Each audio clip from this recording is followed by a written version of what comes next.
بالله من الشيطان الرجيم. Assalamualaikum warahmatullahi wabarakatuh. Alhamdulillah hamdan katsiran thayyiban mubarakan fi kama yuhibbu rabbuna wa ridha. Wassalatu wassalamu ala nabiyyina Muhammad wa ala alihi wa sahbihi wa man sara ala nahjihi bi ihsanin ila yaumidin wa ba'd. Hadirin yang dirahmati oleh Allah Subhanahu wa taala, rekan-rekan sekalian, ikhwan dan akhwat, bapak-bapak dan ibu-ibu sekalian yang saya hormati dan saya muliakan karena Allah Jalla wa Ala. Tidak ada kata yang pantas untuk kita tuturkan di awal pertemuan kita kali ini, di siang hari ini, kecuali kata demi kata yang kita tuturkan dalam rangka bersyukur kepada Allah Subhanahu wa taala atas segala nikmat dan karunia yang Allah berikan, Allah limpahkan kepada kita. Nikmat yang tidak mungkin kita bisa hitung, nikmat yang senantiasa mengiringi derap langkah kita dan hembusan nafas kita. Dan nikmat terindah adalah nikmat iman, nikmat Islam, dua nikmat yang akan menggiring kita dan mengarahkan kita untuk mendapatkan kebahagiaan di dunia maupun di akhirat. Oleh karena itu Allah berfirman, la in syakartum la azidannakum, jika kalian bersyukur maka aku akan tambah nikmat tersebut. Dan apabila kalian kufur, tidak bersyukur, inna azabi lasyadid, sesungguhnya azabku sangatlah pedih. Oleh karena itu marilah kita awali pertemuan kita yang ketiga ini dengan diiringi oleh kata demi kata syukur kita kepada Allah Subhanahu wa taala. Selanjutnya salawat dan salam semoga senantiasa tercurahkan kepada kedua kita, uswah hasanah kita, Nabi besar Nabi Muhammad sallallahu alaihi wasallam beserta para keluarga beliau, para sahabat-sahabat beliau, dan orang-orang yang istiqomah berjalan di bawah naungan sunnah beliau sampai hari kiamat kelak. Hadirin yang dirahmati oleh Allah Subhanahu wa taala, merayakan cinta bersama dirimu. Ini adalah sequel yang ketiga setelah kita berbicara bagaimana proses ta'aruf yang syar'i, bagaimana cara mendapatkan pasangan yang akan mendampingi kita di dunia maupun di akhirat, dan bagaimana cara memilih dan cara menentukan sebuah keputusan. Maka tibalah saatnya ketika kita sudah mendapatkan sosok tersebut, dan pertanyaan besarnya adalah bagaimana kita merayakan cinta dengan dia. Jadi semua proses itu kita harus pungkaskan dengan sebuah klimaks, yaitu akdun nikah, akad nikah. Itulah cara merayakan cinta terbaik yang ada di dunia. Nabi kita sallallahu alaihi wasallam bersabda, aku tidak pernah melihat romantisme di antara dua orang yang saling mencintai yang lebih indah daripada dua orang pasangan suami istri. Ketika kita ingin benar-benar mengklimakskan proses yang selama ini telah kita lakukan, maka jalan itu hanya tertuju pada satu arah dan satu lokasi, yaitu pernikahan. Dan justru di sini missnya, hadirin, terkadang karena dua belah pihak sedang berada dalam euforia cinta, sedang berada dalam bunga-bunga asmara, miss, kelengahan, dan akhirnya kemungkaran itu terjadi pada fase ini, ketika akad nikah atau ketika resepsi pernikahan. Hadirin yang dirahmati oleh Allah Subhanahu wa taala, saya ingin sebelum kita berbicara tentang bagaimana akad nikah yang syar'i dan bagaimana resepsi pernikahan yang syar'i, saya ingin berbicara tentang beberapa hal. Karena kalau hanya ingin mengetahui bagaimana akad nikah, googling 5 menit juga dapat. Atau bagaimana walimah yang syar'i, saya rasa hanya butuh sekian menit untuk mendapatkan informasi tersebut. Namun ada beberapa hal yang dilupakan oleh pasangan yang akan menikah, termasuk yang menggelari pernikahannya sebagai pernikahan yang syar'i atau walimah yang syar'i. Poin yang pertama yang sering dilupakan oleh kedua pasangan, dan ini tidak boleh dilewatkan ketika kita ingin merayakan cinta kita dengan dia. Poin yang pertama, pastikan hadis Nabi berikut ini berada di pelupuk mata kita. Ta'arraf ilallahi fir raha ya'rifka fi syiddah. Perkenalkan diri Anda kepada Allah ketika Anda senang, ketika Anda gembira, ketika Anda berpesta, maka Allah akan ingat Anda ketika Anda terpuruk, ketika Anda hancur, ketika Anda mendapatkan masalah demi masalah, ketika Anda mendapatkan gunung besar di hadapan pernikahan kita yang rasanya tidak bisa kita lewati, maka Allah akan ingat kita pada saat itu. Kenapa? Karena kita memperkenalkan diri kita pada saat kita senang, pada saat kita bahagia, pada saat kita gembira, pada saat kita tertawa. Dan momen terpenting di dalam kehidupan seorang anak manusia diantaranya adalah ketika hari pernikahannya. Momen yang paling menggembirakan seorang anak Adam adalah pada hari akad nikahnya. Dan momen yang paling berkesan di sebuah kehidupan anak manusia adalah pada saat resepsi pernikahannya. Disitulah ia menjadi ratu semalam. Karena jadi ratu Inggris juga nggak mungkin kan, Elizabeth tidak tergantikan. Ya daripada nggak bisa semuanya 2 jam aja Pak Ustadz, masa nggak boleh sih nyuri-nyuri 2 jam? Allah juga tahu kok, subhanallah, Allah juga tahu. Hadirin yang dirahmati oleh Allah, hari itu bukan hanya satu hari dalam sebuah kehidupan kita, tapi hari itu penentu. Apakah Allah tolong kita ketika ada masalah rumah tangga, atau Allah akan hempaskan kita. Ta'arraf ilallahi fir raha ya'rifka fi syiddah. Perkenalkan diri Anda kepada Allah pada saat Anda senang, pada saat Anda akad nikah, pada saat Anda menggelar resepsi pernikahan, maka Allah akan ingat Anda dan akan tolong Anda ketika Anda punya masalah dengan istri Anda, ketika Anda sedang punya masalah dengan suami Anda, ketika salah satu di antara kita lalu ada orang yang ketiga di dalam rumah tangga tersebut. Allah akan ingat Anda. Kenapa? Karena kita memperkenalkan diri kita di hadapan Allah pada saat kita sedang senang. Hadirin yang dirahmati oleh Allah Subhanahu wa taala. Saya ingin memberikan analogi sederhana dalam masalah ini. Apabila kita punya 2 teman. Kita punya 2 teman. Teman kecil, teman main bareng, SD bareng, SMP bareng, SMA bareng, cabut juga bareng dulu. Kan begitu ya, cabut bareng, nongkrong bareng, makan gultik bareng juga, Masya Allah. Hadirin yang dirahmati oleh Allah Subhanahu wa taala. Lalu ketika kuliah kita berpencar. Lalu 2 teman kita ini sukses.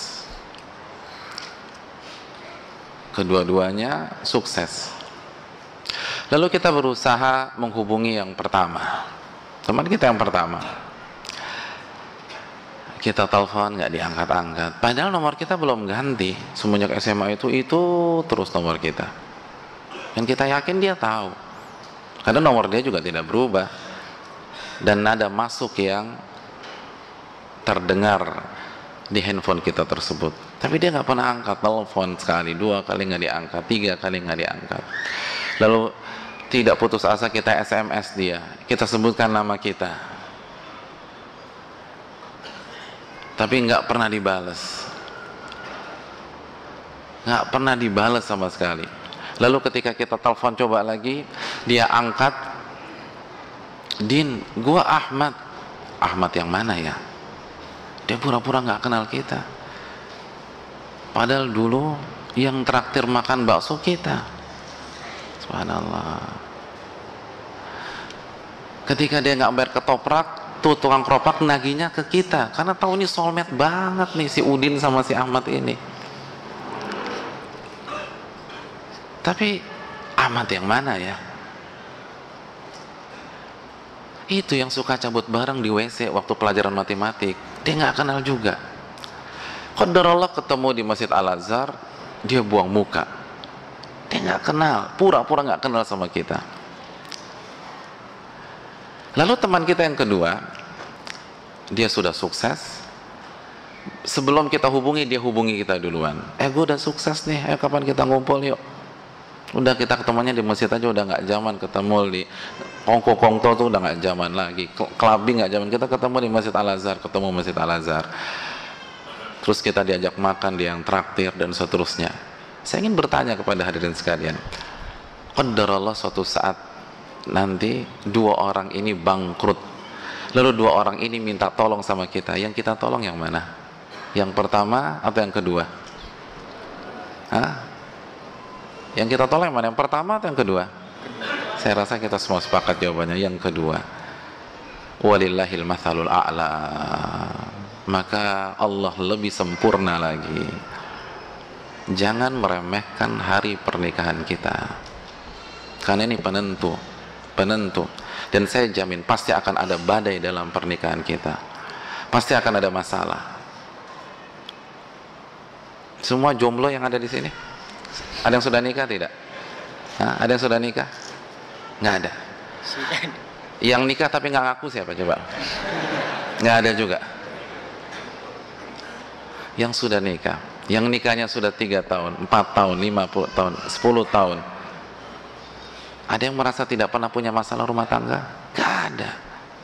Tidak ada. Jangan ada satupun dari kita mengklaim nggak punya masalah rumah tangga. Sedangkan Ali bin Abi Thalib pernah mengalami masalah, pernah mengalami miss. Anda tahu siapa istrinya? Istrinya adalah Fatimah. Tetangga saya bininya Fatimah juga Pak Ustadz. Kita lihat bintinya hadirin. Binti Muhammadin bin Abdullah bin Abdul Muttalib bin Hashim sallallahu alaihi wasallam. Fatimah anak Muhammad sempat miss. Akhirnya beliau tidur di dalam masjid, lalu dicari oleh Nabi kita sallallahu alaihi wasallam, lalu diajak ngobrol, lalu masalah clear. Itu Ali bin Abi Thalib. Ali bin Abi Thalib yang sosok yang dikatakan Nabi SAW, Ali fil jannah, Ali masuk surga. Tapi pernah ada miss dalam rumah tangganya. Lalu kita berharap kita tidak pernah ada miss dengan calon istri kita nanti pada saat menikah. Kita akan selaras, sehati, selalu nada rendah ketika bicara. Nggak mungkin. Tidak mungkin. Nggak ada cerita. Hadirin yang dirahmati oleh Allah Subhanahu wa taala. Kalau itu bisa terjadi, bagaimana dengan pernikahan kita nanti? Badai itu akan datang. Badai itu akan datang. Makanya Allah Subhanahu wa taala nggak pernah mengatakan orang yang beriman itu hidupnya nggak punya masalah, nggak ada. Tidak ada dalil seperti itu tuh nggak ada. Yang Allah firmankan dalam surat At-Talaq ayat 2, "Wa man yattaqillah yaj'al lahu makhraja wa yarzuqhu min haitsu la yahtasib." Barang siapa yang bertakwa kepada Allah, Allah akan berikan solusi dari permasalahannya. Allah akan berikan jalan keluar dari setiap problematikanya. Allah tidak mengatakan barang siapa yang bertakwa kepada Allah maka hidupnya tanpa masalah. Enggak ada. Orang beriman pasti menghadapi masalah. Begitu juga sehebat apapun iman kita, ketika masuk ke pernikahan pasti banyak masalah. Pasti. Gak ada orang gak mungkin hidup tanpa masalah. Siapa di antara antum yang nikah atau yang belum nikah hidup tanpa masalah? Gak ada, tidak? Gak ada. Kelihatan dari mukanya banyak masalah semua. Iya. Yang bicara juga banyak masalah nih. Antum jangan terlalu percaya ini banyak masalah semua, ini kepala di sini semua. Iya, kita hidup pasti banyak masalah. Dan kuncinya adalah hadis di atas, ta'arraf ilallahi fir raha ya'rifka fi syiddah. Perkenalkan diri kita kepada Allah ketika kita senang, dengan mentaatinya hadirin, dengan menjauhi kemungkaran-kemungkarannya. Kalau hadis ini sudah kita lupakan ketika kita akad nikah, susah, berat. Kenapa? Karena ego kita pasti akan main. Kita ingin hari tersebut sehebat-hebatnya, setop-topnya. Terkadang kita nggak peduli lagi mana halal, mana haram. Semua ego kita ingin kita tumpahkan pada hari tersebut. Kenapa? Ini malam paling berbahagia bagi hidup saya, Ustadz. Insya Allah besoknya saya duha deh, Ustadz. Hadirin, ini bukan masalah satu malam. Ini masalah ketika Anda lewatkan momentum ini, bisa jadi Anda tidak akan mendapatkan momentum tersebut. Karena hari pernikahan adalah perhelatan terakbar dalam hidup kita. Itulah simbol kebahagiaan, simbol keceriaan, simbol tertawa, simbol senyum manis kita, simbol cerahnya hati kita dan wajah kita. Ketika kita miss di momen ini, kemungkinan besar kita tidak dapatkan momen tersebut di hari esok. Dan apa yang terjadi? Allah bisa jadi melupakan kita ketika kita punya masalah dengan istri kita, kita punya masalah dengan suami kita. Allah nggak lihat. Kalau Anda ingin dibantu oleh Allah, hari pernikahan, hadirin yang dirahmati Allah, hari pernikahan, jangan ikuti ego kita. Semua ingin jadi pangeran pada saat itu semuanya. Jangan ikuti ego kita, semua ingin jadi seorang putri pada hari tersebut. Silakan, tetapi jangan menabrak syariat Allah. Fatal. Itu baru ego kita. Saya ingin bertanya, hari pernikahan hanya kita yang ribet atau dua keluarga yang ribet dan turut campur? Dua keluarga. Jadi kalau kita sendiri nggak bisa nahan hasrat diri kita, gimana kita memperjuangkan akad yang benar, walimah yang benar di hadapan orang tua kita? Ingat, pernikahan adalah event dua keluarga besar, dan dua keluarga besar itu akan berusaha dominan, akan berusaha memperjuangkan yang mereka anggap baik. Ya orang tua kita, ya mertua kita. Kalau orang tua clear, ya tante dan om-om kita. Kalau tante dan om kita clear, ya kakek nenek kita. Gak bisa semua merasa memiliki. Gak bisa kita sama istri kita sudah komitmen lalu bisa jalan begitu saja. Nanti dulu. Ini boleh pernikahan kamu, tapi kan aku mama kan ibu yang melahirkanmu. Mama juga punya relasi, nggak bisa begini konsepnya. Kena lagi. Kan begitu. Bos-bos papamu itu orang asing, nggak bisa melihat begini.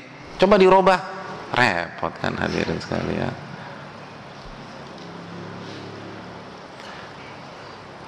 Konsep ini yang harus kita yakini. Ta'arraf ilallahi fir raha ya'rifka fi syiddah.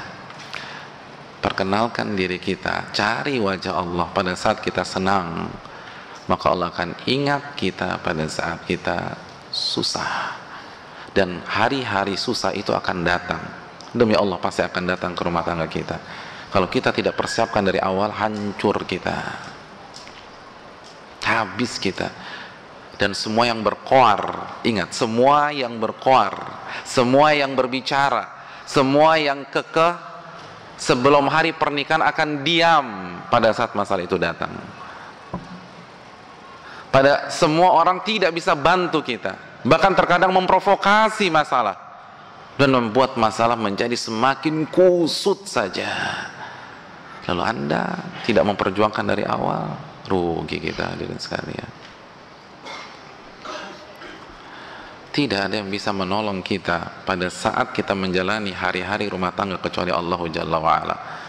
tidak orang tua kita, tidak mertua kita, tidak om dan tante kita, tidak om dan tante istri kita, tidak kakek nenek kita, tidak opa oma dia, tidak. Bahkan terkadang banyak yang memperkeruh suasana. Maka fokus kita harus jelas dalam masalah ini. Ta'arraf ilallahi fir raha ya'rifka fi syiddah. Perkenalkan diri Anda, cari wajah Allah dengan menjalankan perintah Allah dan larangan Allah di hari pernikahan kita. Maka Allah akan ingat kita pada saat kita susah. Dan semua orang yang bernada miring karena prinsip kita tersebut, semua orang yang mengkritik, semua komentator yang nggak suka dengan jalan yang kita pilih, tidak akan membantu kita ketika ada masalah tersebut. Itulah manusia, hanya bisa berbicara. Namun yang jadi masalah, kita terlalu mendengar mereka dan tidak memperhatikan firman Zat yang menolong kita selama ini. Oleh karena itu, ta'arraf ilallahi fir raha ya'rifka fi syiddah. Ini poin. Poin yang kedua, hadirin yang dirahmati oleh Allah. Saya ingin hadis Muslim ini pun kita letakkan di pelupuk mata kita. Nabi SAW bersabda bahwa iblis meletakkan singgasananya di atas air. Lalu ia dikelilingi oleh anak-anak buahnya. Dan yang menempati saf-saf pertama adalah anak-anak buahnya yang terkejam, terhebat dalam menggoda, tersadis dalam menghancurkan anak Adam. Itu yang menjadi ring satunya iblis. Jadi iblis duduk lalu dikitari oleh anak-anak buahnya. Lalu ketika itu terjadi, hadirin, lalu ada salah satu anak buahnya interupsi dan berbicara. Lalu dia sebutkan jasa-jasanya, dia pamerkan kinerjanya. Apa kata iblis? Anda belum melakukan apapun. Jadi semangat-semangat menceritakan kinerja itu dijatuhkan. Anda belum melakukan apapun. Itu nggak penting gitu loh. Lalu pada saat itu ada salah satu anak buahnya syaitan yang meminta bicara, memamerkan kinerjanya. Apa kinerjanya tersebut? Ma taraktuhu hatta faraqtu bainahu wa baina zaujati. Aku tidak tinggalkan orang tersebut sampai aku ceraikan dia dengan istrinya. Apa kata iblis? Tolong bawa dia ke sini. Suruh dia mendekat, duduk di sini. Baik, kan tadi kita bilang apa? Yang paling dekat, saf pertamanya apa? Itu yang paling kejam, yang paling mengerikan, yang paling hebat. Itu staf-staf ahlinya semua yang di sini. Panggil dia duduk sini. Lalu ketika syaitan itu sudah mendekat, apa kata iblis? Ni'ma anta, ini baru anak buahku. Ini contoh ini nih. Lihat ini nih, contoh ini. Ini baru anak buah saya. Dari sini ulama membuat sebuah kesimpulan bahwa salah satu misi besar iblis adalah menceraikan kita dengan pasangan kita. Itu salah satu misi besar dia, menceraikan kita dengan pasangan kita. Dan itu diawali dari hari pertama sampai salah satu di antara kita meninggal dunia. Tidak akan berhenti godaan-godaan itu menyerang. Kenapa? Karena iblis cerdas. Karena membuat suami istri bercerai itu seperti memasuki kelas akselerasi, hadirin. Karena begitu terjadi perceraian, bukan hanya satu individu yang hancur, dua ustadz bukan, tiga bukan, itu dua keluarga dan keturunannya. Ketika terjadi divorce, terjadi perceraian, maka anak rentan tidak mendapatkan perhatian penuh. Oke, salah satu dari mereka menikah atau dua-duanya menikah lagi. Tapi apakah sama diasuh oleh sosok yang bukan ayah kandung? Beda. Maka si anak kurang perhatian, apa yang terjadi? Dia cari perhatian di luar. Maka kasus di Jakarta apa? Yang paling banyak kan kalau nggak ngamilin anak orang, dihamilin anak orang. Lalu terpaksa menikah. Padahal kematangan masih prematur, emosi masih prematur, ilmu nggak punya, akhirnya cerai lagi. Anaknya gimana? Kurang perhatian, cari perhatian di luar. Kemungkinan terbesar apa? Ngamilin anak orang atau dihamili anak orang lagi. Akhirnya terpaksa dinikahkan lagi. Karena belum siap nikah, divorce lagi. Lalu setelah itu anak terbengkalai, cari perhatian di luar. Apa yang terjadi?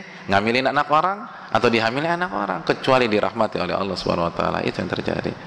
7 turunan bisa sengsara. Itu kan kelas akselerasi hadirin. Daripada ngangguin yang satu, yang jomblo, yang cuman dia rusak doang, udah ya biasa. Tapi kalau dia udah nikah, semua hancur, sudah hancur.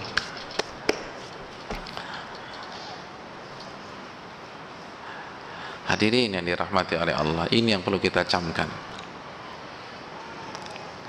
Oleh karena itu,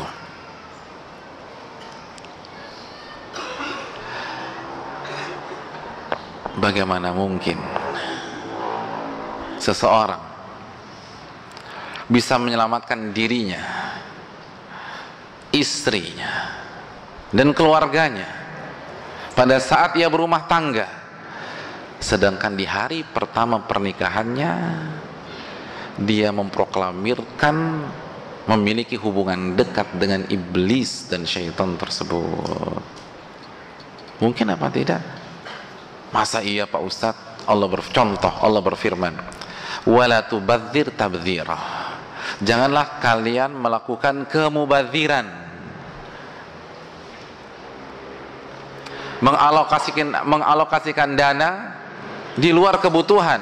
Itu mubadzir, tabdzir. Apa kata Allah? Innal mubadzirina kanu ikhwana syayatin. Karena sesungguhnya orang-orang yang mubadzir adalah apa? Adalah saudara-saudara syaitan. Hadirin yang dirahmati oleh Allah, Anda berharap bisa selamat dari syaitan, tapi di hari pertama Anda mengumumkan Anda bersaudara dengan dia, Anda undang dia sebagai tamu kehormatan Anda berikan dia tempat VIP di acara tersebut. Habis Anda hadirin sekalian, selesai.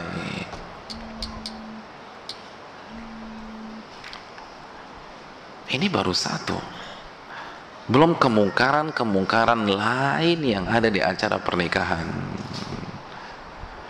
Ini bukan hanya event 2 jam, ini penentu, ini prinsip, ini konsep hidup. Kita miss di hari ini, kedepannya repot hadirin sekalian, susah. Oleh karena itu hadirin yang dirahmati oleh Allah Subhanahu wa Ta'ala,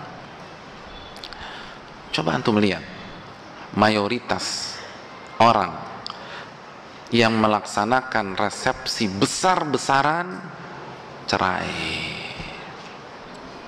Saya katakan semua, tapi angkanya tinggi. Selesai nikah cuma 1 tahun, 2 tahun, selesai. Kenapa? Ini ayatnya, dan ayat ini hanya bisa diterima oleh orang-orang beriman. Innal mubadzirina kanu ikhwana syayatin. Karena sesungguhnya orang-orang mubadzir itu adalah saudara-saudara syaitan. Ini musuh, targetnya adalah Anda bercerai. Anda bercerai, dia nggak mau tahu, yang penting Anda cerai. Dia nggak bisa disogok hadirin sekalian, nggak bisa. Dia nggak bisa dirangkul, dia nggak punya perasaan. Dia divonis masuk neraka aja, dia nggak minta maaf sama Allah. Mafiat yang paling menakutkan di Indonesia, kalau hakim ketok palu, hukuman seumur hidup, apa yang dia lakukan?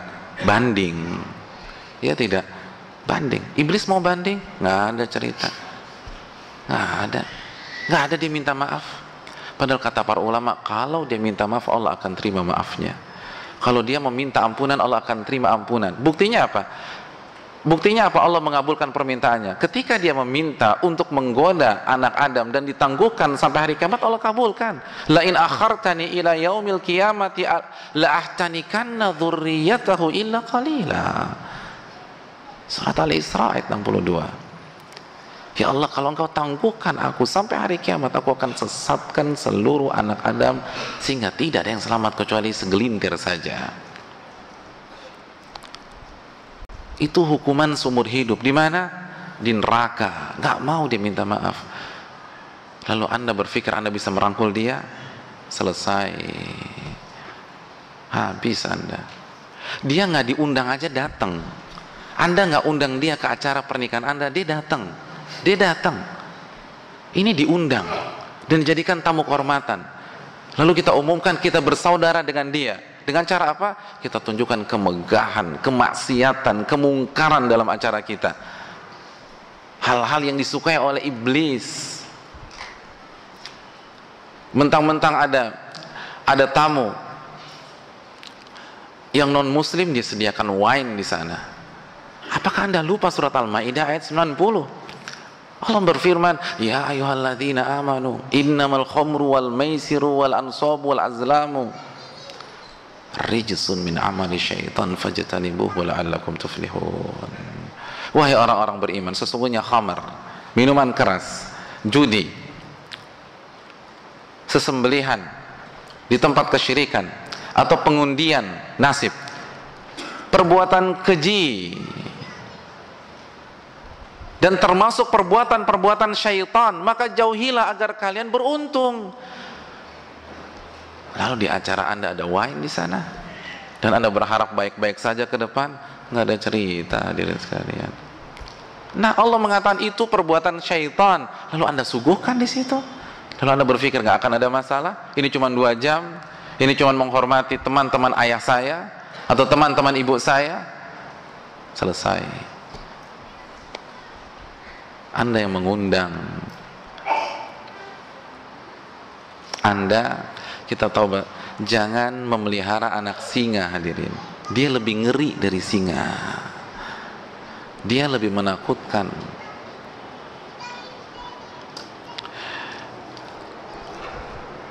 Pengalaman pertamanya saja itu bukan goda antum. Goda siapa? Pasangan suami istri yang bernama Adam dan Hawa. Itu pengalaman pertama dan berhasil. Dan yang mengherankan lagi, dia goda di jantung pertahanannya, dia goda di surga. Kena tuh. Lalu Anda siapa?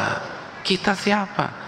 Lalu kita berani mengatakan, ini kan cuman merayakan cinta Pak Ustadz. Habis Anda.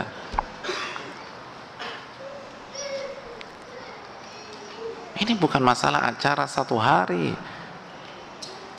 Ini adalah sebuah simbol Anda membangun hubungan rumah tangga dengan siapa? Apakah dengan Allah?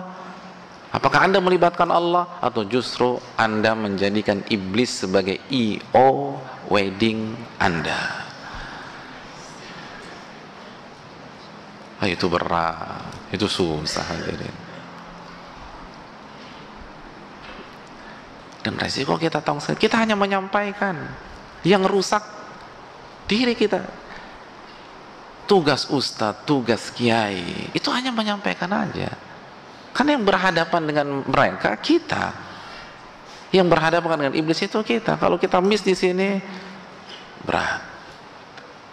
Walaupun memang belum ada kata terlambat. Tapi ketika basic sudah salah, PR ke depan itu semakin berat. Oleh karena itu hadirin yang dirahmati oleh Allah Subhanahu wa taala, 2 hal ini hendaknya kita camkan bersama-sama. Hal yang ketiga, sebelum kita merayakan cinta kita dengan dia di sebuah acara perhelatan akad nikah, di sebuah resepsi pernikahan, sebuah harga mati yang tidak bisa ditawar lagi, kita harus melibatkan syariat Allah di dalam akad nikah dan pernikahan kita. Kita harus menjadikan sunnah Nabi sebagai IO kita, karena ini solusi. In tansurullaha yansurkum wa yuthabbit aqdamakum. Jika kalian menolong agama Allah, Allah akan tolong kalian dan Allah akan kokohkan kalian. Nabi bersabda, ihfazillah yahfazka, jagalah Allah, Allah akan menjagalah hak Allah, Allah akan menjaga kalian. Allah akan menjaga istri kalian, Allah akan menjaga anak-anak kalian. Maka ini sebuah kesimpulan dari 2 poin di atas. Kita harus kembali kepada sunnah Nabi SAW. Seberat apapun ujiannya, seberat apapun aral dan rintangannya, karena ingat, ketika kita menangis pada saat kita menikah, tidak ada seorang pun dari mereka yang bisa membantu masalah kita kecuali Allah Jalla wa'ala. Mereka hanya bisa berkomentar, mereka hanya bisa mengkritik, mereka hanya bisa memberikan tanggapan. Yang menjalani pernikahan itu kita, hadirin.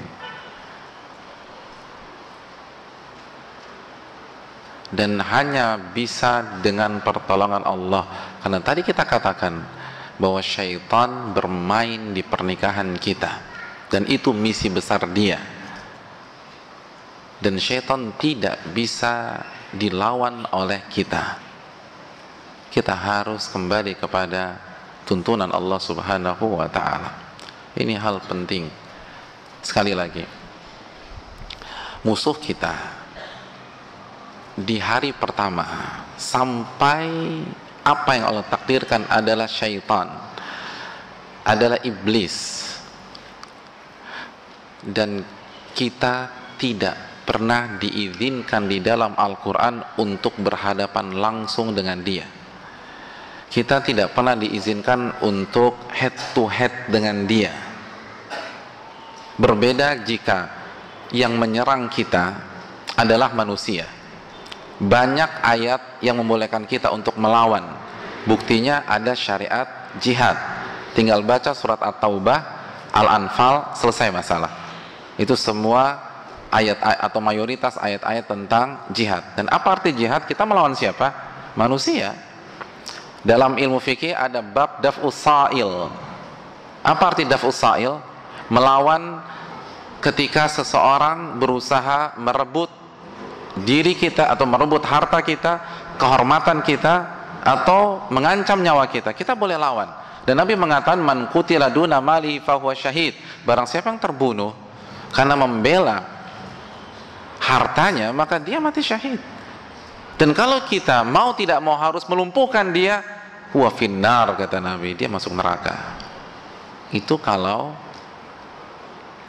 yang kita hadapi siapa? Manusia.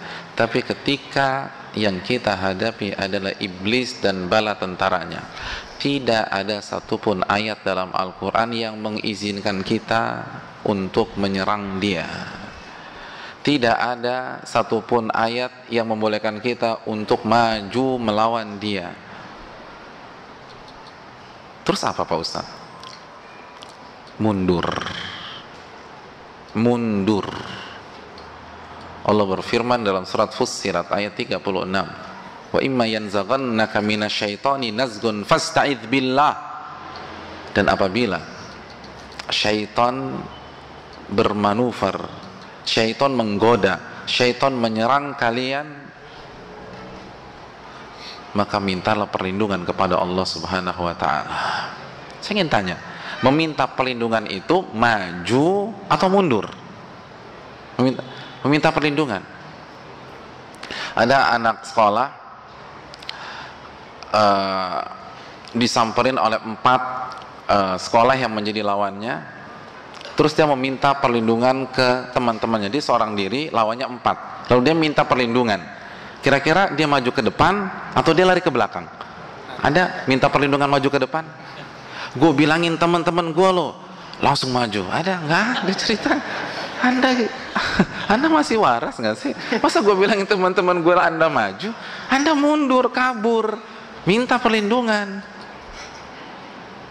Begitu juga dalam masalah ini.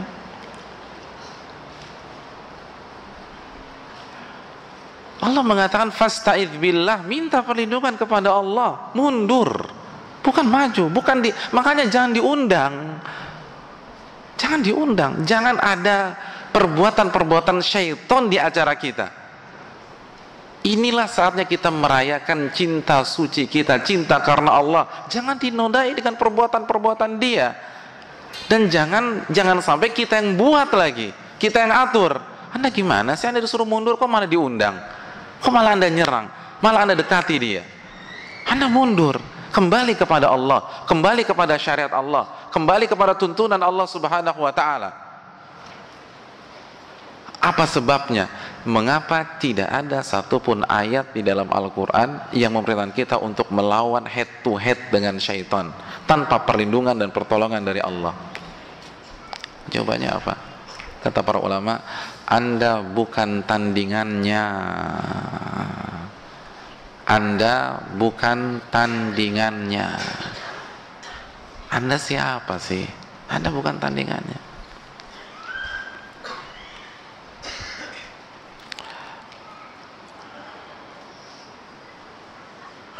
Antum kalau sakit, antum kan qadarullah misalnya ada orang atau kita kena masalah dalam hatinya, livernya.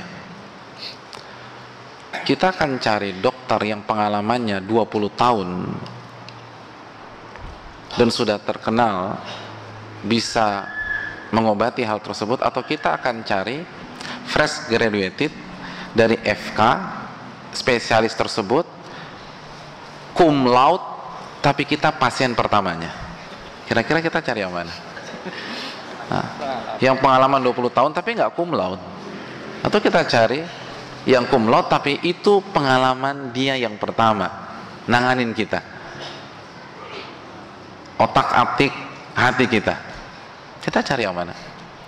Kita cari pengalaman. Kenapa demikian? Ustadz, simpel aja, pengalaman itu mengasah kemampuan seseorang. Betul apa tidak? Sekarang pertanyaan saya, pengalaman syaitan dalam menggoda pasangan suami istri secara khusus dan manusia secara umum sudah berapa tahun, hadirin? Sudah berapa tahun? Kalau kita tarik garis lurus sampai zaman Nabi saja 1436 tahun, itu pas hijrah, bukan semenjak Nabi diutus. Pas hijrah 1436.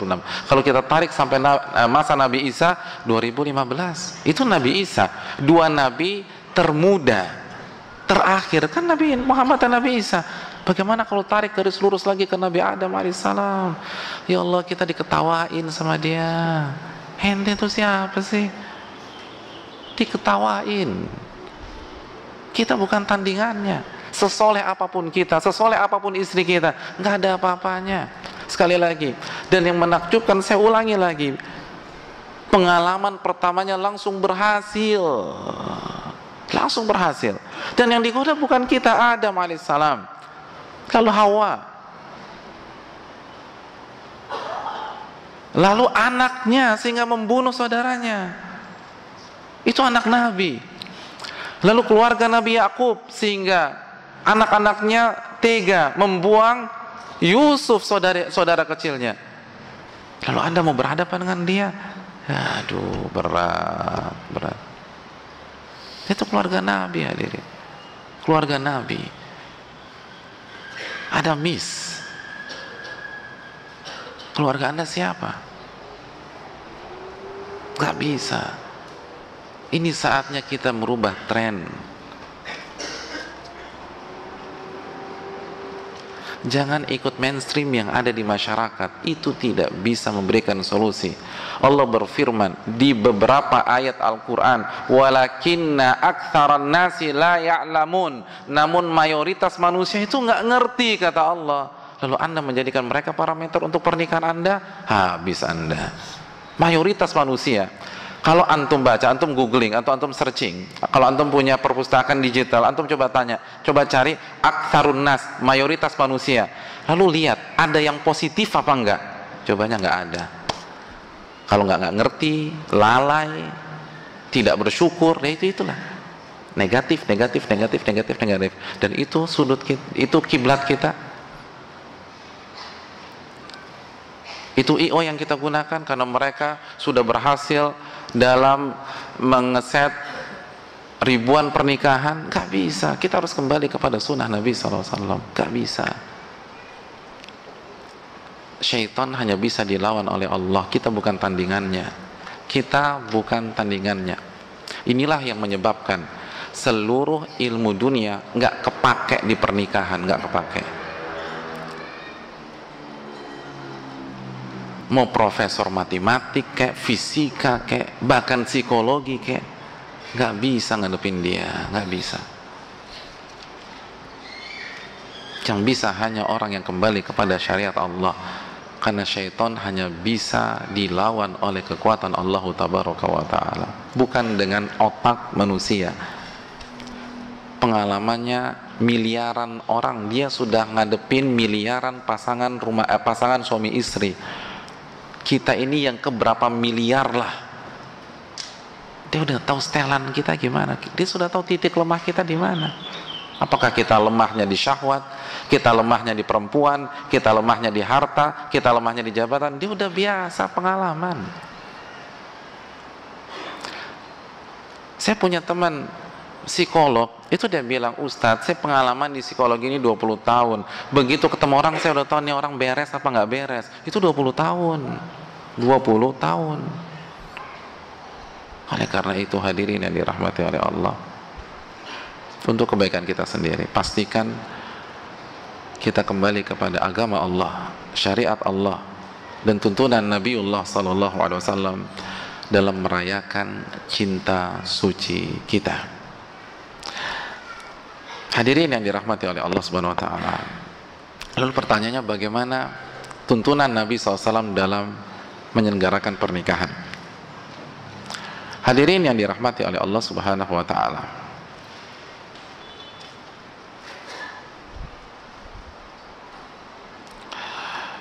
kita akan bahas tentang akad nikah secara ringkas.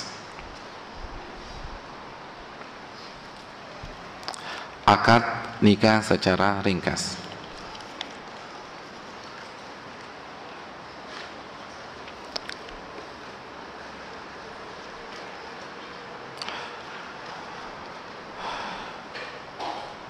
Perlu kita ketahui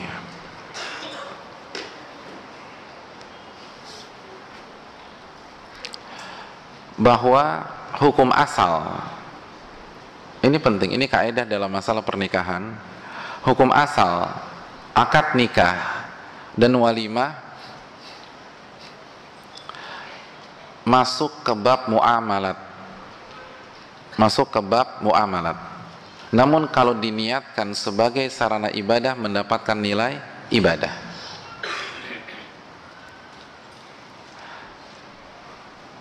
Dan diantara dalilnya bahwa pernikahan orang non muslim sah di mata Allah Subhanahu wa Ta'ala.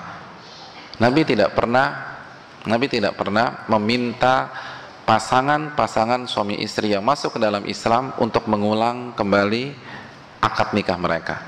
Tidak pernah. Uthman bin Affan atau Umar bin Khattab radhiyallahu anhu, semuanya nggak ada. Masuk Islam, mereka tetap utuh sebagai pasangan suami istri. Dan itu menunjukkan masuk ke bab muamalah. Karena kalau bab ibadah diterima tidak dari orang kafir? Jawabannya tidak. Ada orang kafir sholat Jumat diterima? Tidak diterima. Tidak sah. Ini penting. Oleh karena itu hadirin yang dirahmati oleh Allah Subhanahu wa Ta'ala, apa fungsinya kita mengetahui hukum asal akad nikah dan walimah adalah muamalat? Karena kaedah muamalat dan ibadah 180 derajat berbeda. Hukum asal ibadah haram sampai ada dalil. Hukum asal sebuah ibadah haram sampai ada dalil, sampai ada peraturannya, ada syariatnya, ada SOP-nya dari Nabi kita sallallahu alaihi wasallam. Itu ibadah. Man amila amalan laisa alaihi amruna fahuwa rad. Barang siapa mengerjakan amal ibadah yang tidak ada contohnya, tuntunannya, perintahnya, maka amal ibadah tersebut tertolak, kata Nabi kita sallallahu alaihi wasallam. Adapun muamalat, konsepnya 180 derajat berbeda. Hukum asalnya boleh sampai ada larangan atau pembatasan dari syariat. Jadi hukum asalnya boleh sampai ada larangan atau pembatasan dari syariat. Ini harus kita camkan. Ini harus kita camkan. Oleh karena itu ketika kita sepakat bahwa pernikahan masuk ke bab muamalat, maka yang harus kita pastikan adalah pembatasan-pembatasan tersebut dan larangan-larangan tersebut. Selebihnya terserah. Selebihnya terserah. Antum mau pakai adat Minang ke, mau pakai adat Tapanuli ke, dan seterusnya. Yang dipastikan ini melanggar syar'i apa tidak. Kalau tidak ada dalil yang melarang, maka silakan pakai baju itu. Nggak harus pakai koko, nggak harus. Nggak harus pakai peci hitam, nggak harus pakai gamis, tidak. Ini konsep yang harus kita ketahui. Hukum asal akad nikah masuk ke bab muamalat. Masuk ke bab muamalat. Namun kalau diniatkan karena Allah sebagai sarana beribadah dan menjalankan sunnah Nabi, maka itu bernilai ibadah. Dan hukum konsep dalam muamalat, hukum asalnya boleh sampai ada dalil yang membatasi atau yang melarang. Kalau tidak ada, silahkan. Kalau tidak ada, silahkan. Hadirin yang dirahmati Allah, dan inilah yang kita bahas. Akad nikah. Hadirin yang dirahmati oleh Allah Subhanahu wa taala. Kita tidak bahas fikih secara komprehensif karena bukan di sini momennya, tapi kita bahas secara ringkas saja. Akad nikah akan sah jika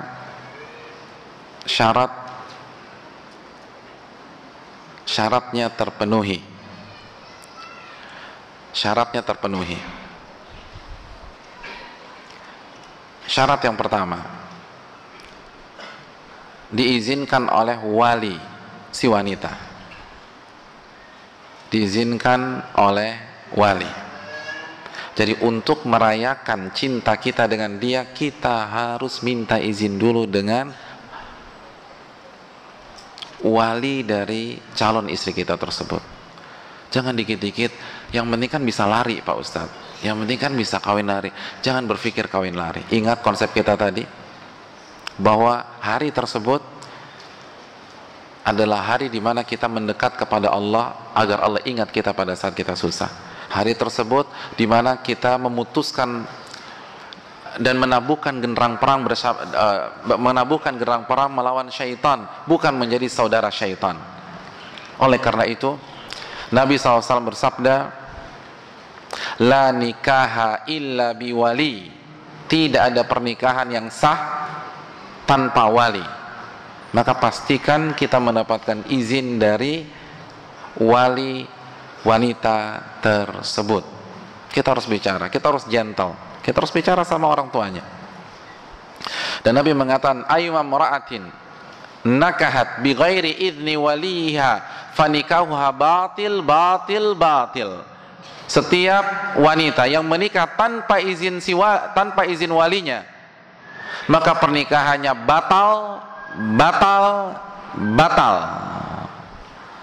Dan ini baik yang kita nikahi gadis atau janda, harus mendapatkan izin dari wali, dan walinya yang menikahkan kita. Walinya yang menikahkan kita. Hadirin yang dirahmati oleh Allah Subhanahu wa taala. Pertanyaan, siapa walinya? Siapa walinya? Hadirin yang dirahmati oleh Allah Subhanahu wa taala. terjadi perbedaan pendapat di tengah-tengah para ulama.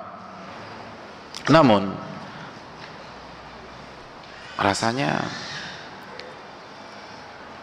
pendapat yang terkuat adalah pendapat Al-Imam Asy-Syafi'i rahimahullahu ta'ala. Beliau menyatakan, atau madzhab beliau mengatakan, ayahnya, lalu siapanya?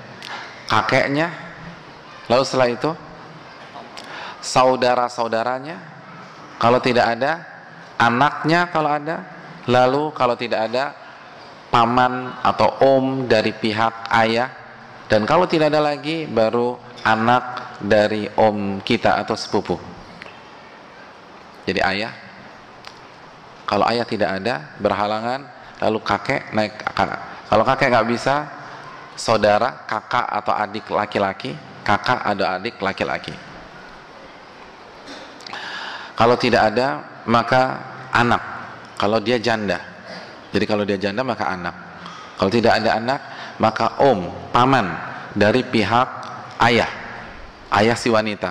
Lalu kalau tidak ada juga, baru sepupu atau anak dari om kita. Itu perincian madzhab Syafi'i, dan itu perhitungan yang wallahu ta'ala paling kuat dalam masalah ini. Oleh karena itu, ini urutan yang harus kita tempuh. Ustadz, bagaimana kalau ayahnya nggak setuju? Karena terlalu dunia oriented. Boleh nggak kita langsung pakai wali hakim? Wallahu ta'ala al-misab, Nabi mengatakan, wasultanu atau wal hakimu waliyu man la waliyalah, atau kama qala. Wali hakim adalah wali bagi wanita yang tidak punya wali sama sekali. Jadi ketika ayahnya nggak setuju, ingat, kita harus tetap berjalan di rel syariat. Kita lobby kakeknya. Kakeknya udah meninggal Pak Ustadz. Ya udah, lobby kakak dan adiknya. Lalu anaknya kalau dia janda, atau omnya. Dan hadirin yang dirahmati oleh Allah Subhanahu wa taala. Ini kalau kita tidak diterima oleh sang ayah, padahal kita sudah satu kufu dengan si wanita tersebut. Apa maksud satu kufu? Maksudnya kualitas agama kita dengan calon istri kita minimal sama. Kalau calon istri kita agamanya lebih bagus, maka penolakan ayahnya itu dianggap oleh syariat. Jadi jangan main kabur-kabur dulu. Kalau ternyata calon istri antum hafalannya 30 juz, antum juz 30, ini kan timpang. Oh, udah mundur aja udah kalau begitu. Lalu nggak jadi maksudnya iman istrinya lebih tinggi, lebih baik ibadahnya dan seterusnya. Lalu ayahnya nggak mau. Anda tuh siapa? Maksudnya saya nggak peduli Anda gaji berapa, tapi ketakwaan Anda itu di bawah anak saya, maka dia punya hak untuk menolak. Kita nggak boleh maksa. Bagaimana solusinya? Perbaiki diri sehingga level kita minimal sama. Tapi kalau level kita sama atau kita lebih di atas dia, tetap ditolak juga, maka yang harus kita lobby adalah apa yang dikatakan Imam Syafi'i di atas. Kakeknya, lalu kakak atau adiknya, anaknya, atau omnya, atau anak dari omnya tersebut. Kalau semuanya nggak mau, contoh antum mau melamar anak jenderal bintang 3, jenderal bintang 3 2019 kayaknya Kapolri dia, terus nggak setuju, kira-kira anaknya ada yang berani nikahin nggak? Ini jenderal bintang 3 nggak setuju, kayaknya nggak mungkin. Nah, baru lari ke hakim. Jadi kalau nggak ada yang mau, saya mau aja tapi saya nggak berani sama ayah, saya mau aja tapi saya nggak berani sama om, jadi nggak ada yang mau nikahin nih, tidak ada yang mau menikahkan, maka pada saat itu kita bisa lari ke hakim. Al-hakimu waliyu man la waliyalah. Hakim atau sultan, atau yang biasa kita dengar dengan wali hakim, adalah wali bagi wanita yang tidak punya wali. Ini hal penting yang harus kita camkan bersama-sama. Itu yang pertama, izin wali. Izin wali. Dan ini pendapat jumhur para ulama. Jumhur para ulama. Dan jangan satupun dari kita berdalil dengan mazhab Hanafiyah. Memang benar, di antara para ulama, Abu Hanifah itu membolehkan nikah tanpa dinikahkan oleh walinya. Tapi yang perlu kita ingat, ada dua fakta yang kadang-kadang dilupakan oleh orang yang ngebet nikah, lalu mentok sama calon mertua, dan akhirnya pakai fatwa Abu Hanifah. Dalam mazhab Abu Hanifah, yang pertama, walaupun si wanita boleh menikahkan dirinya sendiri, namun sebagian para ulama mereka mengatakan walinya harus hadir di tempat lokasi. Jadi ayahnya datang tapi diam aja, itu boleh, kata sebagian ulama mazhab Abu Hanifah. Nanti nanti calon kita yang mengatakan, saya nikahkan diri saya dengan fulan bin fulan dengan mas kawin ngutang, misalnya begitu. Kalau ngutang, kalau misalnya tunai, bilang tunai. Itu pendapat sebagian mazhab Abu Hanifah. Dan sebagian ulama Abu Hanifah yang lain mengatakan, kalaupun mereka menikah tanpa persetujuan wali mereka, lalu ayahnya tahu, ayahnya nggak setuju, maka ayahnya boleh membatalkan. Boleh membatalkan. Jadi sekali lagi, pendapat Abu Hanifah lemah dalam masalah ini. Kalaupun mau diikuti, dua kriteria itu harus dicamkan. Karena banyak orang menikah tanpa izin wali, apalagi terjadi pada hari ini. Wallahu ta'ala alam. Dan kalau kita tetap nekat, maka itu zina, zina, zina, zina, zina, dan zina. Na'udzubillah min dzalik. Itu syarat yang pertama. Syarat yang pertama. Syarat yang kedua, dari akad nikah.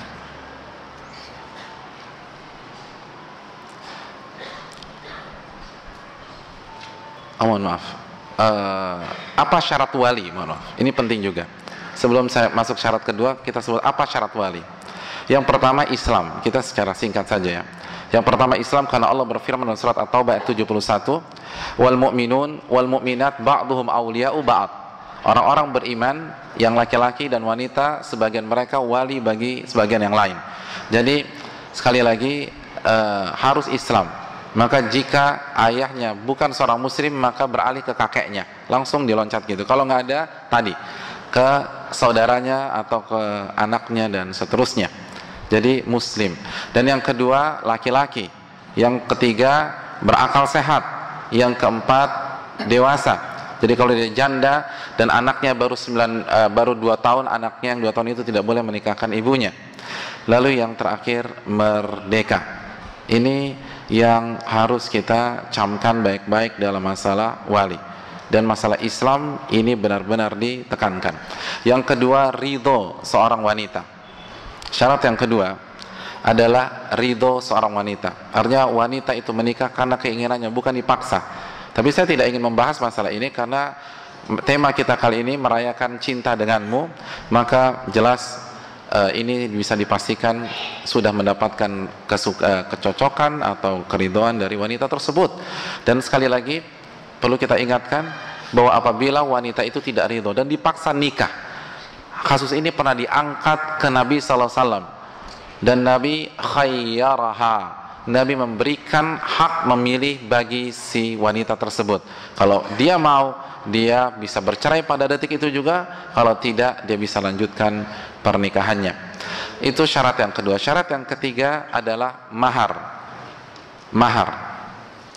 Karena Allah Subhanahu wa taala berfirman dalam surat An-Nisa ayat 20,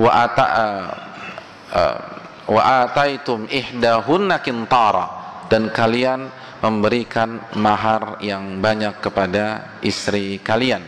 Dan dalam surat An-Nisa ayat 4 Allah berfirman, wa atun nisaa saduqatihinna nihlah, dan berikanlah istri kalian mahar, mas kawin. Nihlah itu wajib hukumnya.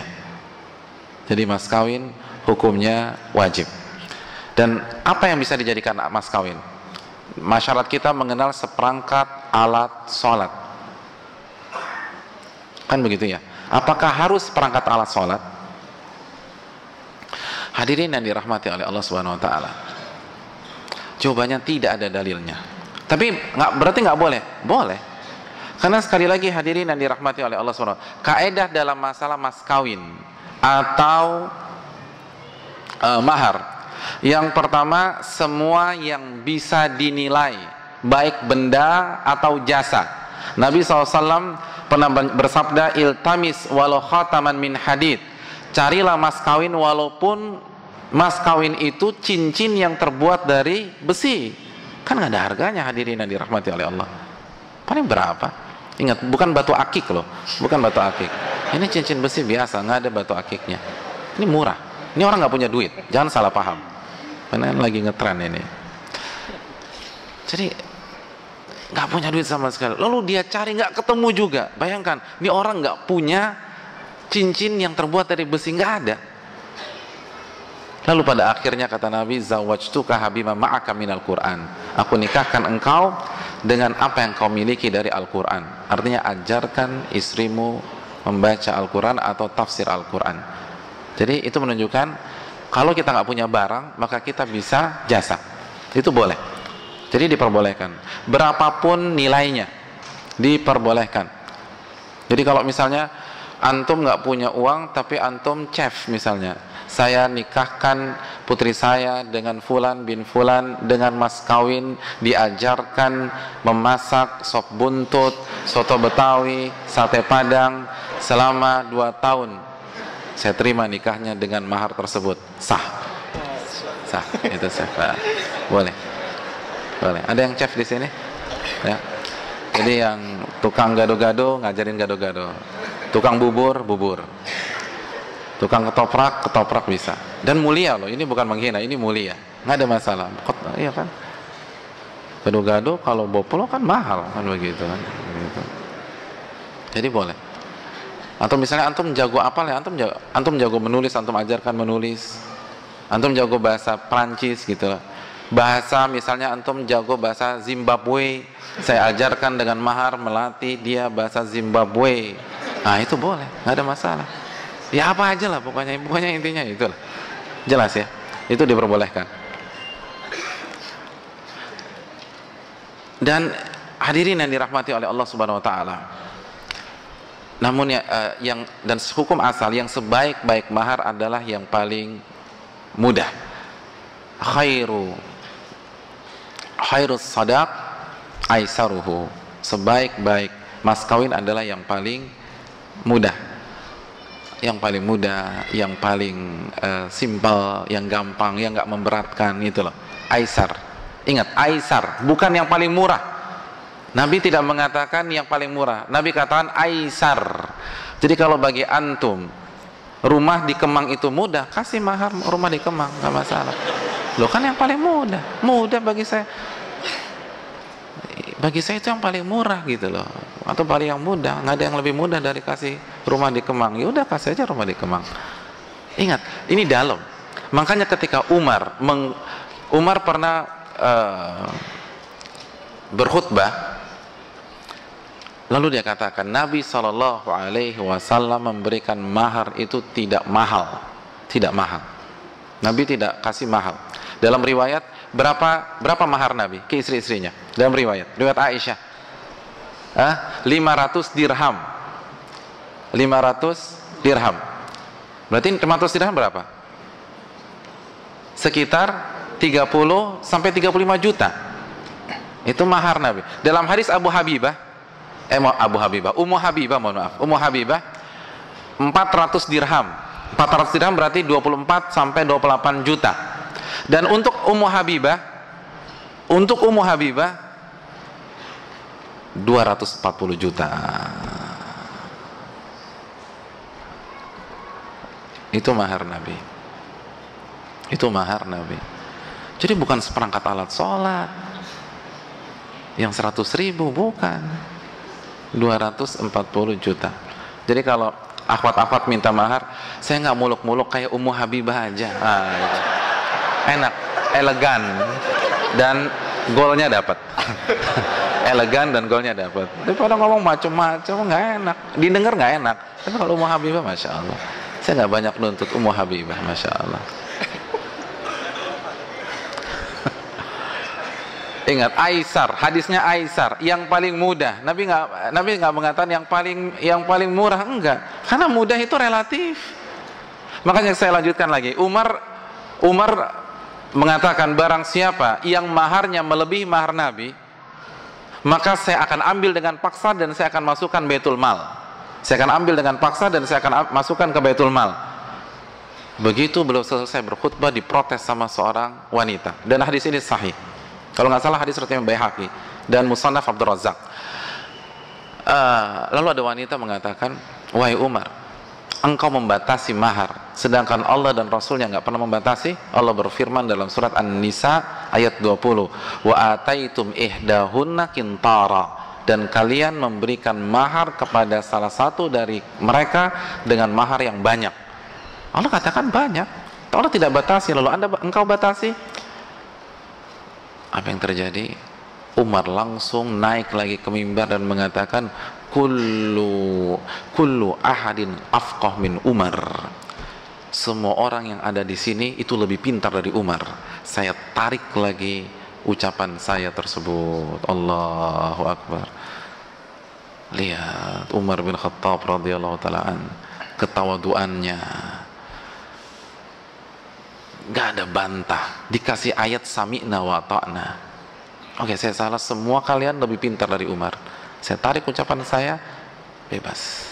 Tapi jangan memberatkan. Oleh karena itu hadirin yang dirahmati oleh Allah, yang paling mudah bagi laki-laki itu lebih baik. Maka si wanita hendaknya dia melihat siapa yang melamar dirinya, dan hendaknya yang termuda itu yang lebih berkah, yang lebih mendapatkan ridho Allah Subhanahu wa ta'ala. Iya, hadirin yang dirahmati oleh Allah Subhanahu wa ta'ala, yang berikutnya yang perlu kita ketahui, bagaimana tata cara pernikahan. Tinggal 5 menit lagi. Oh, mohon maaf, tadi apa yang pertama? Mahar ya? Mahar. Yang berikutnya, berarti belum selesai. Yang berikutnya adalah saksi. Saksi ini penting. Saksi. Nabi bersabda, la nikaha illa biwali wa syahidai adlin. Tidak ada pernikahan yang sah tanpa wali dan 2 saksi. Tanpa wali dan 2 saksi. Dan Nabi mengatakan saksi yang adil. Saksi yang adil. Apa maksud adil di sini? Adil di sini itu menurut istilah fikih, bukan istilah bahasa. Jadi adalah di sini, adil di sini itu dengan kacamata fikih. Ini bukan adil dalam dunia bahasa atau adil dalam dunia hadis. Ini dalam dunia fikih. Maksudnya orang tersebut dinilai soleh dengan standar masyarakat di sana. Itu adil. Jadi orang itu orang baik-baik. Standarnya siapa? Bukan standar Nabi. Nggak ada orang soleh mungkin di antara kita. Kalau pakai standar Nabi, standar Abu Bakar, standar Umar. Tapi standar masyarakat di Jakarta misalnya. Soleh itu kayak apa ya? Itu dia. Jadi jangan orang fasik yang dijadikan saksi. Dan saksi di sini semua yang melihat. Semua yang melihat. Jadi sekali lagi, saksi ini penting.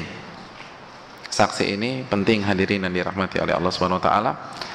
Dan itu adalah syarat dalam nikah.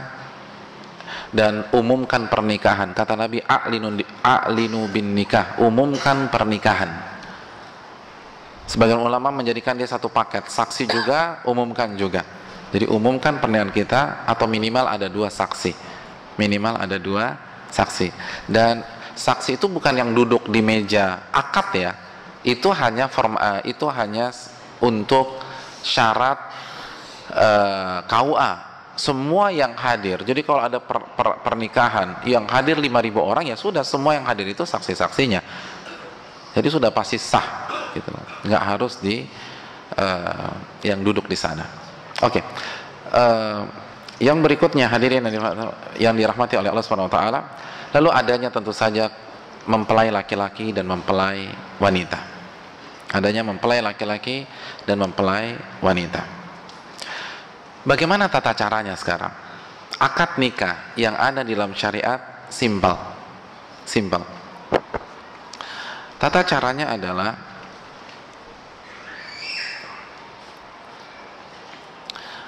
setelah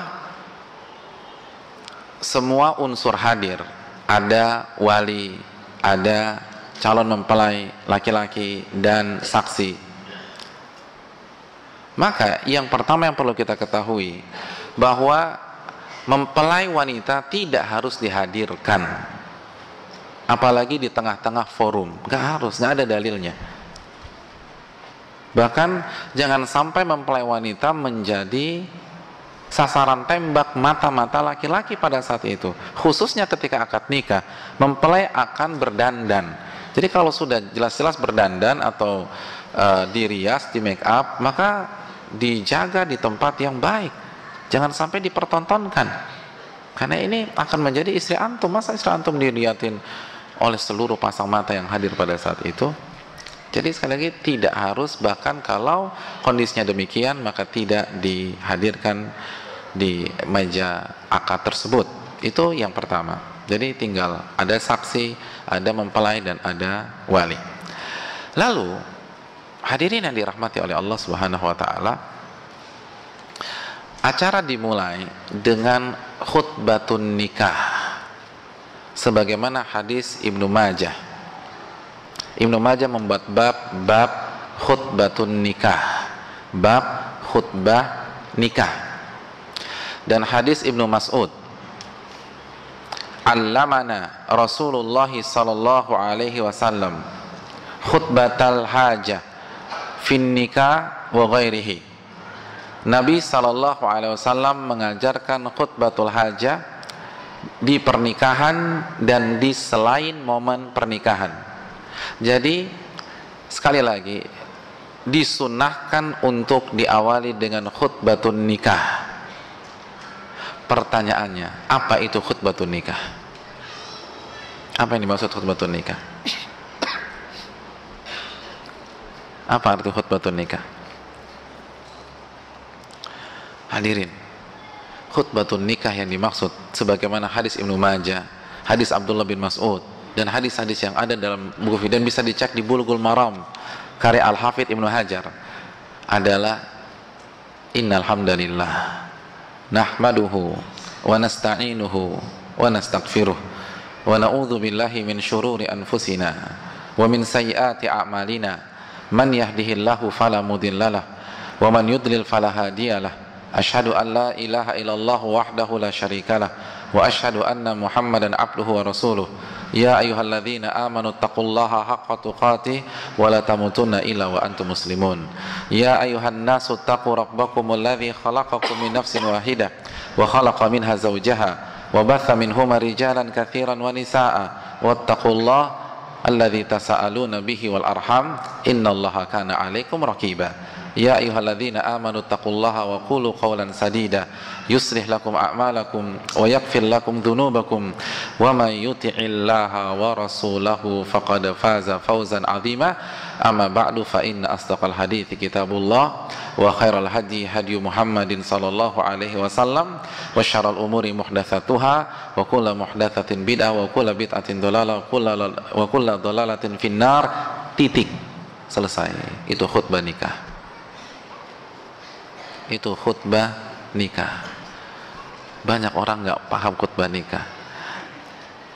Dan yang terbaik untuk membacanya adalah wali. Begitu titik sampai di sini, baru dia katakan, saya nikahkan putri saya, Fulana binti Fulan, dengan Fulan bin Fulan, dengan mas kawin seperangkat alat sholat tunai. Saya terima nikahnya. Selesai pernikahan. Itu akad yang sesuai dengan syar'i. Selesai. Jadi bukan, hadirin yang dirahmati oleh Allah, khutbah nikah akan disampaikan oleh Ustadz Fulan. Itu bukan khutbah nikah. Itu bukan khutbah nikah, itu nasihat. Itu nasihat pernikahan aja, bukan khutbah nikah. Khutbah nikahnya baca itu. Dan yang paling baik membacanya adalah wali, kata banyak para ulama. Dan hukumnya sunnah. Dan hendaknya wali merenungkan.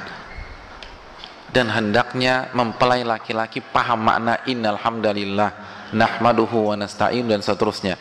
Jadi sebelum akad nikah itu bukan hanya persiapan qabil tu nikahaha. Kan biasa pelempelai itu hafal qabil tu nikahaha, qabil tu nikahaha, qabil tu nikahaha, qabil tu nikahaha, saya terima nikahnya, saya terima. Apalagi ngafalin nama, apalagi nama calon mertua itu kan susah banget. Nah, bukan itu sebenarnya nggak terlalu penting sih. Kalau dalam segi fikih ya, itu lebih baik kita renungkan makna khutbatun nikah. Karena itu dalam maknanya, dalam. Innal hamdalillah nahmaduhu wa nasta'inuhu wa nastaghfiruh. Segala puji hanya milik Allah. Ini acara tidak mungkin tersenggala kecuali karena Allah. Kami memujinya. Alhamdulillah nahmaduhu wa nasta'in, dan kami meminta pertolongan kepadanya. Ini acara tidak akan berhasil kecuali dengan pertolongan Allah. Jadi semua merenungkan. Itu baru pernikahan yang benar-benar khusyuk. Jadi khutbah nikah itu penting walaupun hukumnya sunnah. Tapi dibaca dengan penghayatan. Wali membacanya dengan penghayatan, lalu mempelai laki-laki yang siap-siap untuk qabul itu meresapi, dan mempelai wanita pun juga mendengar dengan penuh penjiwaan. Lalu setelah itu, setelah selesai baru ijab dan qabul. Ijab adalah ucapan menikahkan dari wali, dan qabul adalah serah terima tersebut. Sehingga pada saat itu sah menjadi istri kita. Itu akad nikah. Ustadz, kalau sekarang ada ceramah pernikahan, boleh apa tidak? Jawabannya boleh. Tapi yang paling baik itu yang paling baik jangan sampai terkesan itu khutbah nikah. Bukan itu khutbah nikah. Jangan mengesankan itu khutbah nikah. Itu nasihat. Ada dalilnya nggak Ustadz? Kembali kepada kaidah tadi. Hukum asal akad nikah dan walimah adalah muamalat. Maka selama tidak diyakini satu paket, ini hanya mengambil momentum saja. Karena khususnya mempelai, dia akan dengar pada saat diceramahin di waktu tersebut, maka nggak ada masalah. Walaupun nggak ada dalilnya, tidak ada dalilnya ada ceramah pernikahan. Namun ingat konsep kita, hukum asal akad nikah dan walimah adalah muamalat. Itu penting. Lalu yang perlu kita perhatikan, sekali lagi, tidak harus satu nafas. Tidak harus satu nafas. Nggak ada. Terlalu mendramatisir. Nggak ada hubungannya ya. Jadi nggak harus satu nafas. Tidak harus mulus 100%. Kalau tersendat tapi maknanya dapat, nggak ada masalah. Jadi saya nikahkan putri saya Fulana binti Fulan dengan Fulan bin Fulan dengan mas kawin cincin berlian tunai. Saya terima nikahnya Fulana binti Fulan dengan mahar yang disebutkan tadi tunai. Selesai. Dan nama ayah kalaupun nggak komplit sebenarnya nggak ada masalah, asal jelas. Yang nggak boleh misalnya saya nikahkan salah satu putri saya dengan Fulan bin Fulan, saya terima nikahnya, itu nggak boleh karena nggak jelas. Tapi kalau misalnya nama dia cuma punya satu putri, misalnya nama putrinya Rini, saya nikahkan putri saya Rini dengan Fulan bin Fulan, saya terima nikahnya, itu selesai sudah. Nggak harus disebutkan Rini binti Sasongko Probo Negoro Fulan, nggak perlu. Dan itu yang susah kan. Tapi kalau mau disebutkan ya silahkan, tapi nggak harus demikian. Nah terkadang yang jadi masalah ketika seharusnya sudah sah karena tersendat di nama mertua, akhirnya suruh ulang. Nggak perlu. Itu antum kalau begitu semua ramai-ramai teriak sah aja, sah gitu loh. Jadi penghulunya nggak bisa ngulang lagi. Pokoknya satu gedung udah bilang sah. Jadi nggak perlu diulang. Karena sudah sah, mau diulang gimana? Orang mereka sudah suami istri. Jadi itu yang harus kita camkan bersama-sama. Sudah habis waktu ya? Subhanallah. Ini belum pestanya, udah habis waktunya. Na'udzubillah. Oke. Oke, kita cukupkan sampai di sini. Terburu-buru pun juga tidak baik. Yang penting pesan itu sampai. Kita buka sesi tanya jawab. Semoga bisa didalamkan dalam sesi tanya jawab kita. Wassalamualaikum warahmatullahi wabarakatuh.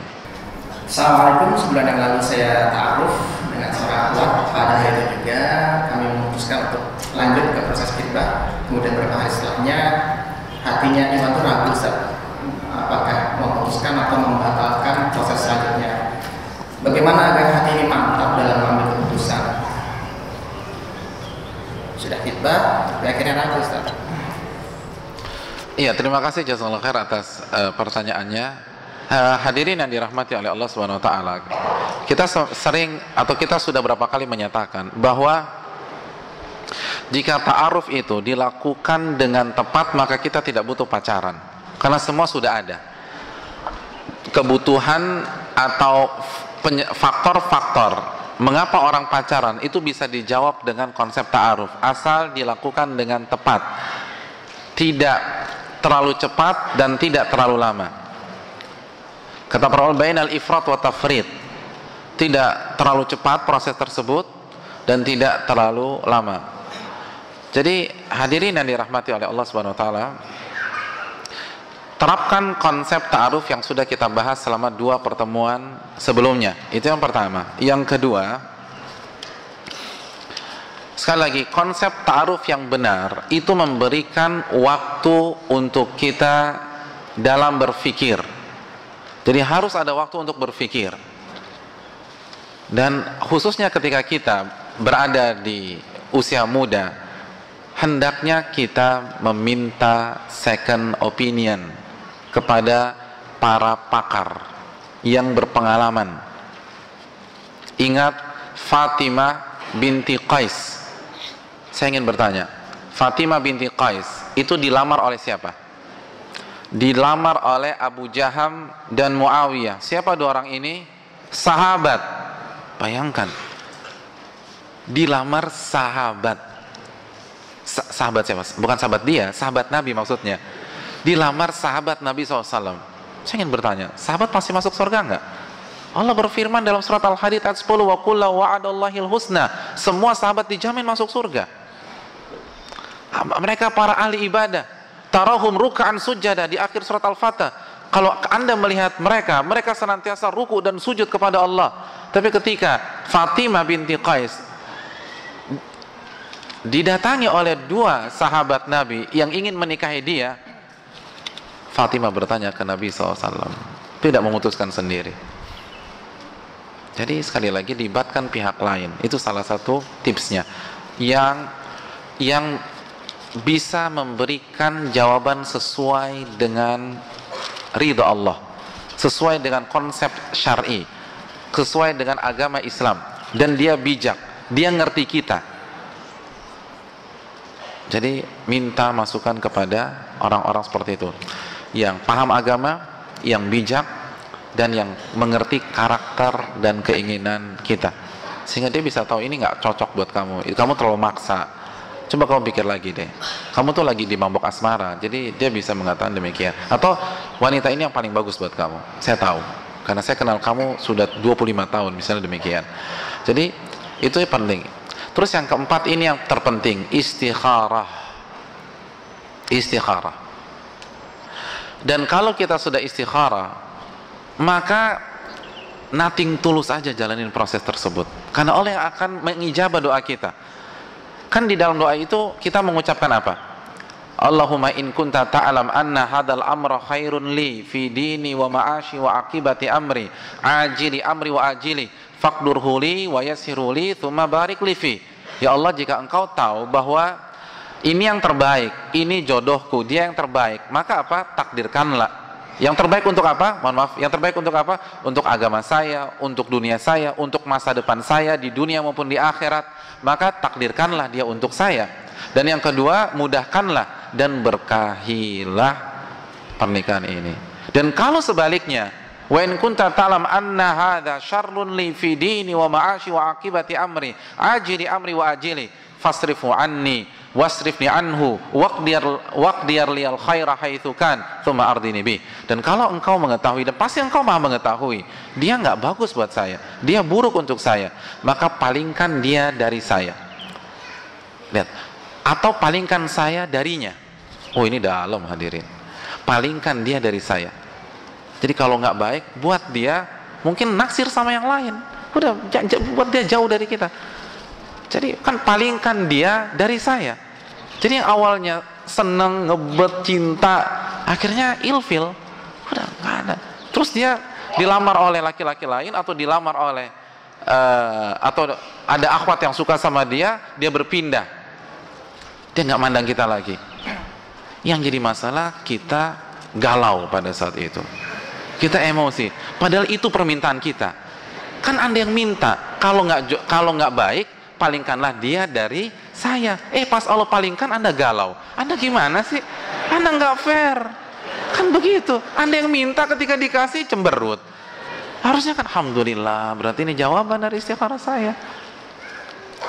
Jawaban dari istikharah saya.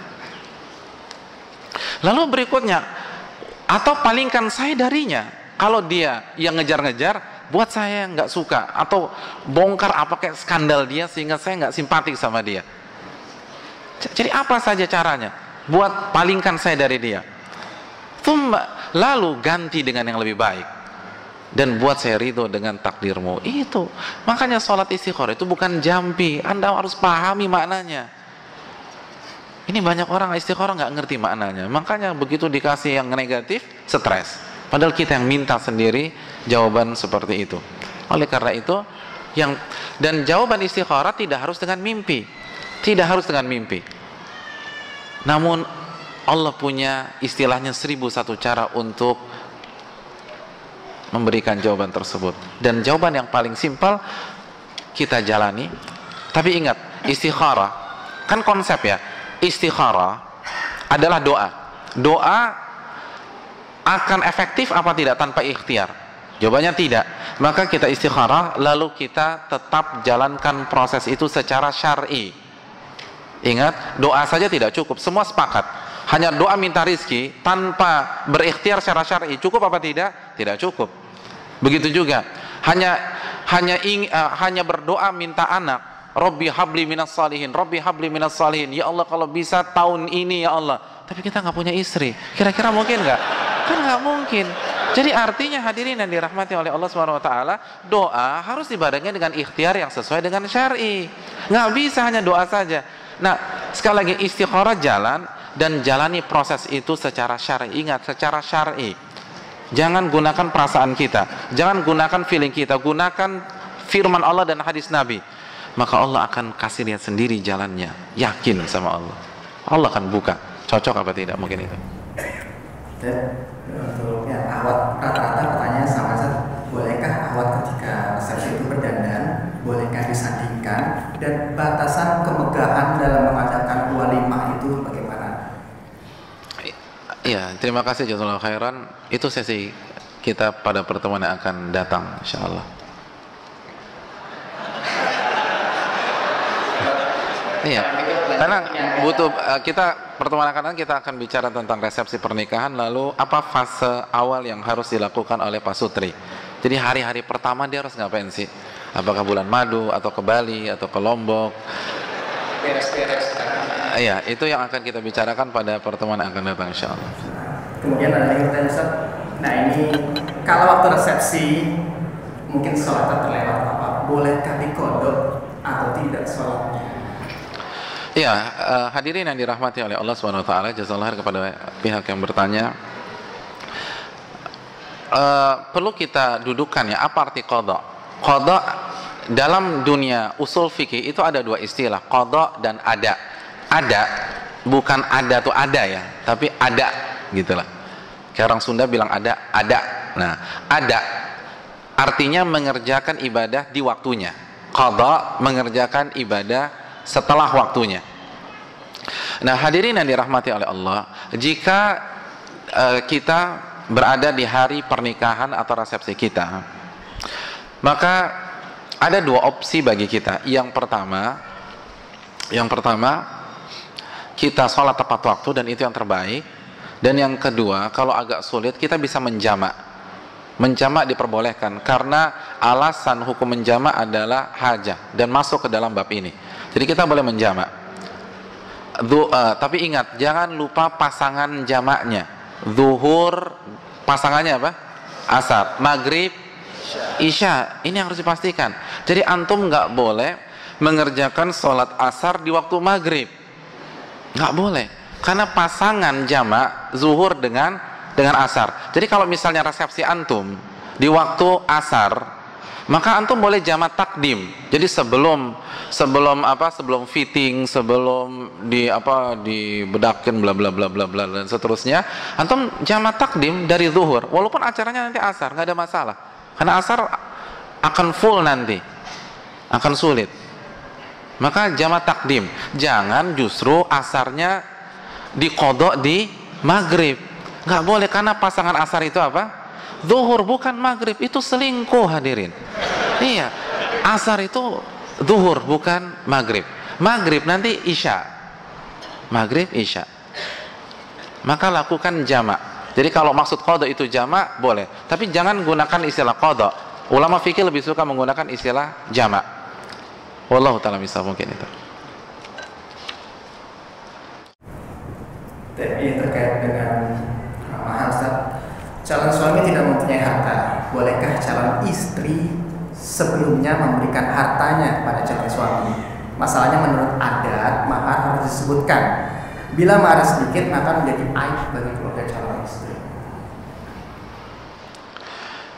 Ya, alhamdulillah wassalatu wassalamu ala rasulillah ba'd. Hadirin yang dirahmati oleh Allah Subhanahu wa taala, sebaiknya kalau ditanya boleh apa tidak, kalau masuk ke dalam bab hibah dan hadiah, maka tidak ada dalil yang melarangnya tentu saja. Artinya konsep mahar kan adalah pemberian suami kepada istrinya sebagai simbol bahwa dia serius dalam menikah dan menjalani pernikahan. Itu maksud mahar. Makanya mahar, mas kawin, sinonimnya dalam bahasa Arab itu sodak, dari kata-kata sidq. Sidq itu apa artinya? Apa? Jujur. As-sidqu, jujur. Nah, jadi pesan yang ingin disampaikan dari mas kawin atau mahar, bahwa laki-laki ini benar-benar jujur dalam menikah dan berumah tangga dengan si wanita tersebut, bukan harga dari si wanita. Wanita terlalu indah dan terlalu mahal untuk dihargai dengan harta dunia. Itu adalah bentuk niat baik suami. Dan mahar dari harta suami. Nah, harta suami sumbernya apa? Sumbernya kan bebas selama halal, iya tidak? Bisa dari gaji, bisa dari warisan, bisa dari saham dan seterusnya. Dan salah satu sumber harta haram itu apa? Hadiah atau hibah. Maka jika ini alurnya diperbolehkan. Tapi saya sarankan hendaknya laki-laki menunjukkan bahwa dia pemimpin dari awal. Jangan dikasih dong, antum berusaha sendiri. Jangan dikasih, antum jual apa? Kayak jual sofa, jual spring bed antum, jual lemari baju antum, semua antum jual gitu loh. Itu lebih elegan daripada antum terima pemberian dari calon istri antum. Kalau ditanya boleh, tidak ada dalil yang mengharamkan.